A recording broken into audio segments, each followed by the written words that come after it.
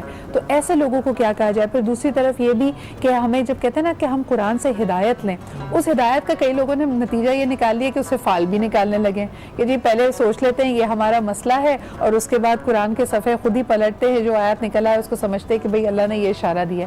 یہ تمام جو فعل ہیں ہمارے, اس طرح کی جو حرکات ہیں, یہ صحیح ہیں غلط ہیں, اس پہ تھوڑا سا لوگوں کو میں آپ سے عرض کروں کہ ایک مسلمان کا یہ طریق ہونا چاہیے, اس کا وے آف لائف ہونا چاہیے کہ جب بھی کوئی مشکل آئے, رسول مکرم صلی اللہ علیہ وسلم دوڑ کر اپنی شان کے مطابق اب اللہ کی بارگاہ میں حاضر ہوتے. بعض اوقات اب تیز چلتے ہوئے نسبتاً دوڑتے ہوئے آتے اور نماز پڑھتے. جب بھی سورج گہن کا موقع آتا یا کوئی اور مواقع آتے تو یقیناً مسلمان کو ایسا ہی کرنا چاہیے. اللہ کی بارگاہ سے بڑی بارگاہ تو کوئی نہیں ہے. ساری چیز, ساری دنیا, ساری ملکوت اور سارا عالم اسی کے قبضے قدرت میں ہے. لیکن جہاں تک آپ نے یہ بات کی تو دیکھیں انما خلقناکم عبثا, اللہ نے کسی چیز کو بیکار پیدا نہیں کیا. صحیح. تو جہاں نباتات اللہ کی مخلوق ہے, انسان اور حیوانات اللہ کی مخلوق ہے, وہیں جمادات, پتھر بھی اللہ کی مخلوق ہے. بے شک. تو یقینی طور پر اس میں بھی اللہ تبارک و تعالیٰ نے انسان کے لیے بے شمار منفیت رکھی ہے. مثال کے آپ دیکھیں کہ آپ جتنی معدنیات ہیں عام طور پر پتھروں سے نکلتی ہے, آپ کے آئلز جو پتھروں سے نکل رہے ہیں, تو زمین کی اپنی نوعیت ہے, اللہ نے نفع بخش بنایا ہے. اور یقینی طور پر پتھر اور پھر زرخیز زمین یا بنجر زمین اپنی اپنی کوالٹیز رکھتی ہے. زرخیز زمین سے اللہ سبزہ عطا فرماتا ہے, اور جو پتریلی زمین ہوتی وہاں سے معدنیات ملتی ہیں. تو ایسا نہیں کہ ان سے کوئی فوائد یا بینیفٹس حاصل نہیں ہوتے. آپ نے بات کی مرجان کی, ان کی یقیناً یہ پتھر بھی قرآن میں مذکور ہے. یہ چونکہ خوشنما نظر آتے ہیں اس لیے اس حیثیت میں اس کا ذکر ہوا کہ خدا کی قدرت ہے کہ اتنے خوبصورت پتھروں کو اللہ تعالیٰ نے بنایا ہے. اب دیکھیں پھول کتنے خوبصورت ہیں. ہم پھولوں سے کہیں کہ جناب پھول یہاں پر لگا لیں تو اسے تقدیر بدل جائے گی. نو, ناٹ ایٹ آل. میں سمجھتا ہوں کہ اللہ کی ذات ہی ایسی کبیر اور خبیر ذات ہے کہ جس سے رجوع کرنے سے وہی وہ سارے معاملات اسی کے قبضے قدرت میں, ان پتھروں سے نہیں. ہاں اللہ تبارک و تعالیٰ چاہے تو جس طرح جڑی بوٹیوں میں اس نے شفا رکھ دی ہے, یقیناً شفا اللہ ہی دیتا ہے, لیکن اس نے تاثیر رکھ دی ہے.